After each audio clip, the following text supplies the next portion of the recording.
Halo, selamat siang Bapak Ibu Tutor. Perkenalkan, nama saya Warni Fidentizen Data dengan NIM 859877547. Saya mahasiswa dari Program Studi Pendidikan Guru Sekolah Dasar UPBCJ Medan, Sentral Layanan Universitas Terbuka Salut Prawira Gunung Sitoli. Pada kesempatan ini, saya akan mempresentasikan sekaligus mendemonstrasikan rancangan alat peraga sederhana yang telah saya buat untuk pembelajaran IPA di sekolah dasar, khususnya untuk materi kelas 5, yaitu pemantulan dan pembiasan cahaya. Tugas praktek ini adalah salah satu pemenuhan tugas saya pada tugas tutorial 2 pembelajaran IPA SD. Alat peraga yang telah saya buat ini saya beri nama kotak ajaib cahaya, atau bisa kita singkat dengan KACH.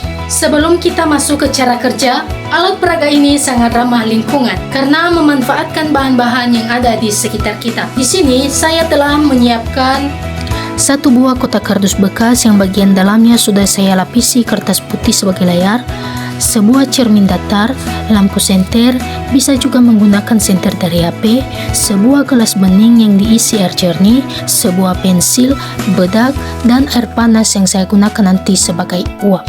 Cukup sederhana bukan? Sekarang mari kita lihat bagaimana cara alat ini bekerja dalam pembelajaran. Dalam praktik ini ada dua metode yang saya gunakan, yaitu yang pertama, demonstrasi pemantulan cahaya, dan yang kedua adalah demonstrasi pembiasan cahaya. Berikut adalah praktek yang akan saya lakukan. Baik, yang pertama adalah demonstrasi pemantulan cahaya. Baik, praktek yang pertama adalah pemantulan cahaya di dalam kotak ini. Saya sudah menempelkan cermin datar pada salah satu sisinya. Sekarang saya akan menyalakan senter dan mengarahkannya langsung ke permukaan cermin. Nah, kalau kita lihat sekarang, mungkin berkas sinarnya belum terlihat jelas di udara ya. Agar siswa bisa melihat arah rambat cahayanya dengan sangat nyata, di sini saya akan menambahkan sedikit uap air dan bedak tabur ke dalam kotak. Mari kita berikan sedikit di jalurnya. Nah, di sini saya menggunakan uap air, tetapi karena saya menggunakan uap air yang kurang banyak, maka berkas cahaya yang dihasilkan kurang terlihat.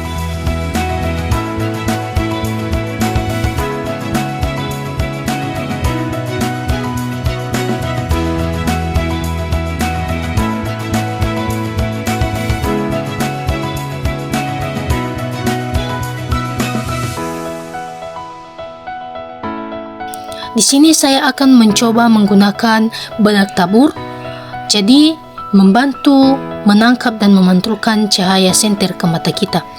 Sekarang kita bisa tunjukkan kepada siswa secara konkret garis cahaya yang menuju cermin ini, dinamakan sinar datang. Begitu menabrak cermin yang permukaannya rata dan mengkilap, cahaya tersebut langsung berbalik arah. Garis cahaya yang keluar ini dinamakan sinar pantul. Melalui visualisasi berkas cahaya ini, siswa SD dapat dengan mudah memahami hukum pemantulan cahaya bahwa sudut datang akan selalu sama dengan sudut pantulnya. Kemudian yang kedua adalah demonstrasi pembiasan cahaya. Selanjutnya kita berpindah ke konsep yang kedua, yaitu pembiasan cahaya. Di sini saya memiliki segelas air jernih. Sekarang perhatikan apa yang terjadi jika saya memasukkan sebuah pensil lurus ini ke dalam gelas secara miring.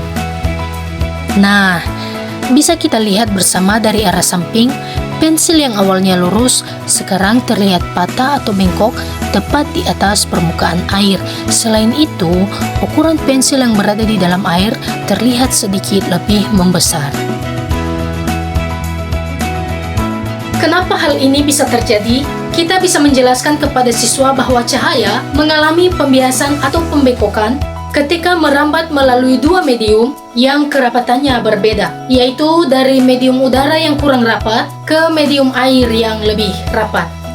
Nah, teman-teman dan Bapak Ibu Tutor yang saya hormati, setelah kita melakukan kedua demonstrasi tadi, mari kita tarik kesimpulan pada praktik kita hari ini. Yang pertama mengenai pemantulan cahaya.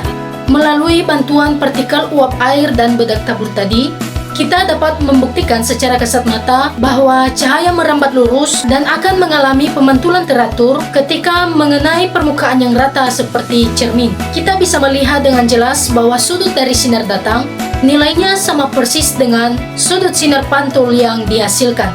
Yang kedua, mengenai pembiasan cahaya. Kita juga telah membuktikan bahwa cahaya dapat dibelokkan atau mengalami pembiasan ketika merambat melalui dua medium dengan kerapatan optik yang berbeda, yaitu dari udara ke air. Hal inilah yang secara nyata menyebabkan pensil lurus tadi terlihat patah atau bengkok ketika kita lihat dari samping gelas. Jadi, kedua fenomena ini dapat membuktikan bahwa cahaya memiliki sifat yang dapat dipantulkan dan dapat dibiaskan. Dan sifat ini dapat kita demonstrasikan secara sederhana dan menyenangkan kepada siswa kita di sekolah. Demikianlah praktik saya pada hari ini. Terima kasih kepada Bapak Ibu Tutor atas bimbingannya. Selamat siang dan sampai jumpa.